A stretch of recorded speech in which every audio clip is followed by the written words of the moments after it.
Aquí continuamos. El mundo es un pañuelo, en inglés, pero es un pañuelo. Además, un pañuelo interconectado, interdependiente, y la República Dominicana no es Numancia.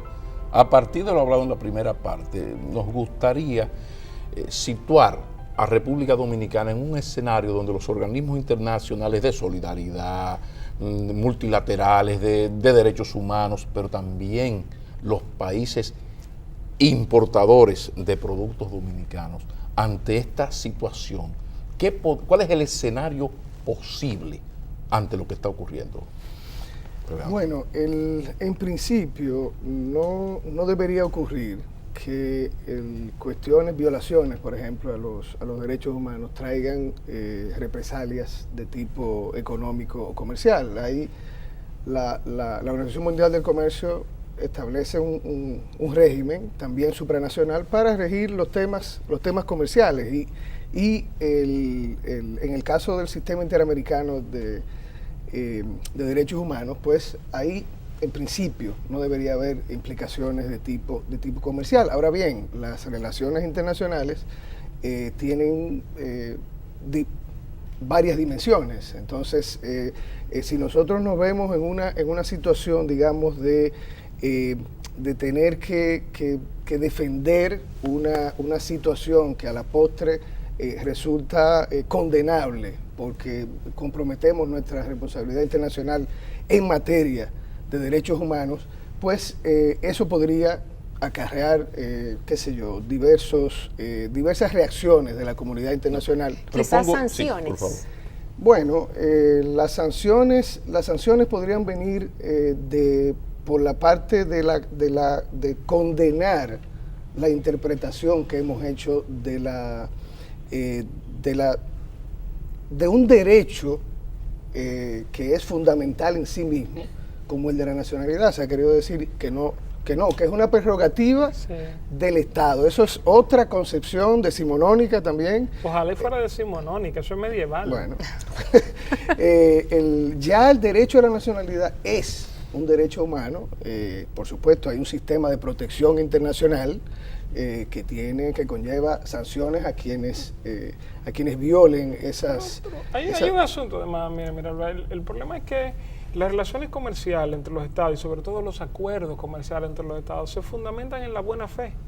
Y por ejemplo, República Dominicana, y yo creo que quedó claro a principios de esta semana en la Asamblea de la OEA, ha perdido el beneficio de la duda frente a las naciones del CARICOM, que es una cuestión que República Dominicana está muy interesada. Entonces habrá gente que dice que eso es chantaje. Entonces a mí me parece curioso ese argumento, porque hablan de soberanía absoluta, que el Estado Dominicano puede hacer lo que le da la gana, pero entonces los otros estados también le pueden pagar pero no. con la misma moneda. No, claro que el Estado Dominicano no puede hacer lo que le dé la gana, eso está claro. Entonces, ¿qué es lo que ocurre? República Dominicana se expone a ser considerado un Estado violatorio de sus compromisos internacionales. Y si los tratados internacionales de derechos humanos son los más importantes compromisos que un Estado puede asumir. Entonces, ¿cómo tú le puedes decir a un Estado que con el que tú tienes o estás procurando un acuerdo comercial que tú sí eres respetuoso, cuando tú has hecho volar por los aires la Convención Americana de Derechos Humanos? Ahora, mi curiosidad es que nadie se percató de todo eso que ustedes están diciendo cuando se estaba elaborando esta sentencia, porque a mí me cuesta mucho que mentes tan brillantes hayan dejado escapar cosas tan elementales. Eso es cierto. Dos honorables magistradas del Tribunal Constitucional advirtieron todo eso en sus votos disidentes a esa sentencia. Ahí vemos lo que debió haber decidido el Tribunal Constitucional. Hay elementos ahí, por ejemplo, hay una manifestación de cinismo constitucional muy interesante. O sea, el tribunal está tomando de las interpretaciones, de la hermenéutica de otras cortes constitucionales elementos. Ya vimos lo del margen de apreciación. El efecto intercommunis, esto es de la Corte Constitucional de Colombia. Esto es darle, y digo lo de cinismo y ustedes verán por qué, el caso de Juliana Deguis, era un solo caso, un amparo. La señora pidió un amparo de derecho a la nacionalidad. Y el tribunal decidió, bueno, no ampararla primero, y segundo, extender esa protección, porque la Corte Constitucional de Colombia hace ese tipo de cosas, o sea, toma un caso particular y lo extiende los efectos de la decisión a casos similares, a casos que no estaban en el expediente no original. estaban en el expediente, pero Claro. se pueden asimilar al caso de la... Pues eso lo hace la Corte colombiana para cuando se trata de proteger los derechos fundamentales. Pues nuestra Corte, nuestro Tribunal Constitucional tomó o sea, importó digamos, ese efecto para la sentencia bajo el supuesto de que estaba protegiendo derechos fundamentales. Pero o sea, además el tema es que entonces nadie sabe cuántos son, se sabe que son por decenas de miles de personas que se van a ver afectados por esta sentencia sin nunca haberse podido defender ante un tribunal. Entonces eso es un tema muy serio. Y yo quiero decir algo que yo creo que puede ayudarnos a entender también un poco qué pasó en el Tribunal Constitucional. Yo no estaba ahí. Yo no soy psicólogo, no puedo pretender saber qué estaban pensando. Pero en los órganos colegiados suele producirse un efecto que es la visión de túnel. Es decir, cuando comienzan a sumarse opiniones similares, entonces comienza a descartarse todo aquello que es contrario. Algo así como un efecto dominó. Sí, arranca claro, uno y se van todos. Pero entonces, la espiral del silencio en comunicación. Claro, entonces eso es algo que ocurre en cualquier órgano colegiado, no solamente con el Tribunal Constitucional. Y yo imagino que eso habrá sido muy fuerte, sobre todo porque el Tribunal Constitucional fue sometido injustamente, esto hay que decirlo, por el Estado, a una presión institucional terrible, porque después de todo es una institución joven, tiene 2 años de instalada. Y le cayó la canana de tener que resolver un problema que el Estado Dominicano no ha querido resolver en 100 años. Exactamente. Entonces, ante esa situación, yo presumo que vieron o que pensaron que no había ninguna opción buena para... Sino la menos mala. Claro, lo que pasa es que ahí es que yo entiendo que erraron, se equivocaron. Creo que esa sentencia en términos jurídicos no es buena. Ok, pero yo voy a hacer la interpretación dominante en los organismos internacionales. Tenemos un país donde el Estado trae unos obreros del país vecino para que trabajen en su ingenio, el Estado, no le da el tratamiento debido en términos de registro civil, los señores se quedan. Aquí nacen unos hijos en la República Dominicana, hacen su vida y a los 40 años, cuando van a buscar un papel, dicen, no, espérate, que hubo una sentencia de la Suprema Corte de Justicia de diciembre 2005 que obliga a revisar y a ti no te puedo dar los documentos. Ese es el escenario. Entonces, de repente, en esa situación está por lo menos entre 22,000 y 500,000 seres humanos. Busque un promedio. Entonces, ese escenario frente a Alemania, donde nosotros somos líderes en venta de plátano orgánico, frente a Italia, que también lo somos en cacao, va a aceptar la comunidad internacional, la sociedad civil de esos países, que se le esté comprando, haciendo negocios con un Estado que permite que haya una mano de obra ilegal para que sea súper explotada. ¿Eso es posible? ¿Qué esto significa? Bueno, yo he visto en casos diferentes, por ejemplo, la comunidad internacional hacer presión a países que manufacturan productos con menores y hacer una gran presión de que no se les compre a esos países para que acaben esa práctica. Costa de Marfil, creo, por ejemplo, con el cacao. El principal productor de cacao del mundo, le dijeron, oye, no te compramos más si esto sigue dándose así, y tuvieron que reducir la proporción de mano de obra infantil, que sigue siendo escandalosamente alta, pero tuvo consecuencias económicas. Claro. La Nike tuvo ese problema, pero hablemos de esa situación porque se puede dar como un hecho, porque esa es la interpretación dominante.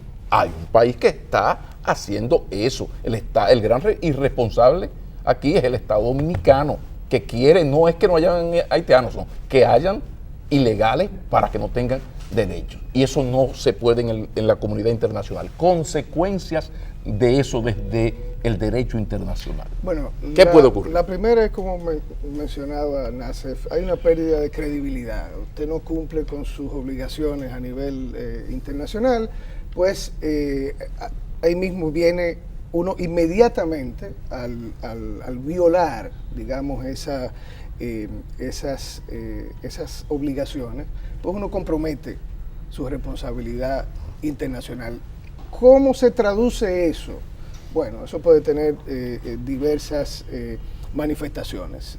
Yo decía al principio que bueno, no se debería mezclar una cosa con la otra, la parte comercial con temas de derechos humanos, pero... No se debería, pero en la práctica... Bueno, en la práctica las presiones, como usted bien mencionaba, las presiones que puede ejercer un país o mismo la sociedad civil internacional que existe y es puede ser tan activa como lo es a nivel nacional,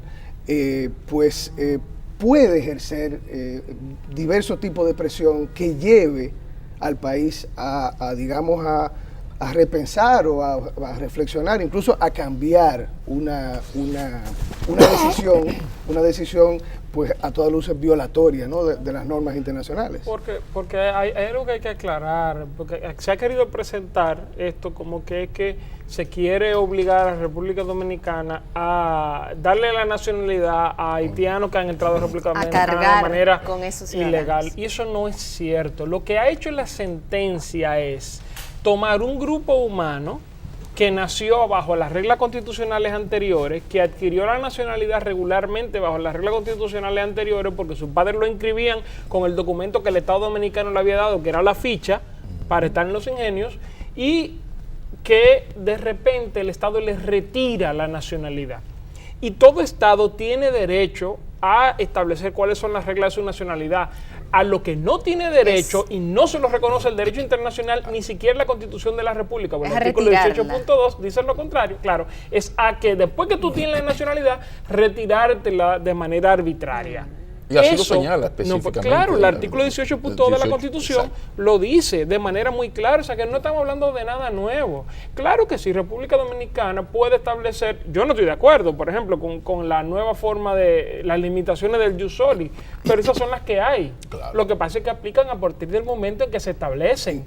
No puede aplicar una decisión del 2005 o del 2010 a una persona que nació en 1976. Cierto. Incluso esas restricciones al jus soli, una de ellas, la que establece que se habla de personas en situación ilegales en el país, o sea, el término es situación migratoria irregular, o sea, nadie debería estar ilegal en ningún ser humano en cualquier parte del mundo. Se maneja más el término de situación migratoria irregular, que puede ser sobrevenida, que sucede mucho cuando una gente entra, por ejemplo, con una visa de turismo a un país y luego se queda residente. Exactamente, eso puede ocurrir. Pero lo que decía es, yo aspiraba más a que el Tribunal Constitucional declarara, por ejemplo, inconvencional, o sea, violatoria al Pacto de San José, a la sentencia de Jan y Bósico, el hecho de la restricción que hace que el niño, o sea, que los padres transmiten esa situación migratoria irregular a los hijos. Eso está taxativamente prohibido por la sentencia Jan y Bósico y está en la Constitución de la Suprema. Así es. Que es donde está nuestro problema. Sí, pero el problema ratificada ahora por el Tribunal Constitucional. En violación de la sentencia de Jan y Bósico. Exactamente. Entonces, es un asunto, mira, yo sé, se habla mucho de la soberanía, que si el Estado puede. Vamos a ver, lo que pasa es que para tú manejarte, por lo menos en el mundo contemporáneo, como un Estado que sea respetado, tú tienes que respetar los compromisos que tú has asumido. Y tú tienes que comportarte de manera medianamente racional. Yo no estoy de acuerdo con esa limitación de la Constitución de 2010, pero si el tribunal hubiera dicho que a partir de ese momento ya no tiene acceso a la nacionalidad, no estuviéramos teniendo esta discusión. Lo que no puede ser es que el Estado Dominicano y sus órganos decidan algo hoy y apliquen los efectos de eso hacia el pasado, porque así nadie está seguro. Algo que fue reconocido hasta por el presidente de la República, que fue su primera reacción. Yo no soy abogado, pero hay un problema de retroactividad de la ley, de la aplicación de la ley, además del drama humano que esto supone. Que es lo más grave. Claro. Hay una cantidad de personas que están en un limbo prácticamente. O sea, no pueden pedir una nacionalidad haitiana, pero tampoco entonces tienen derecho ahora a una nacionalidad dominicana que ya tenían. Deténganse ahí, que hay que ir a pausa, que la cosa está difícil y a los anunciantes hay que darle mucho cariño. Nosotros nos esmeramos en eso. Vámonos a la pausa. Cuando retornemos, vamos a ver, a partir de las palabras del presidente Medina, cuáles eran las opciones, pues ya tomó una, las opciones que tenía el Estado. Porque esta semana Pancho Álvarez Valdés, abogado, ¿verdad?, de alto nivel, hablaba de la posibilidad de pedir opinión a la Corte Interamericana de Derechos Humanos, ya como poder ejecutivo. Vamos a hablar de eso en el último segmento después de la pausa. Adelante. Una ley de amnistía implicaría que ellos reconozcan que cometieron un delito por el simple hecho de nacer.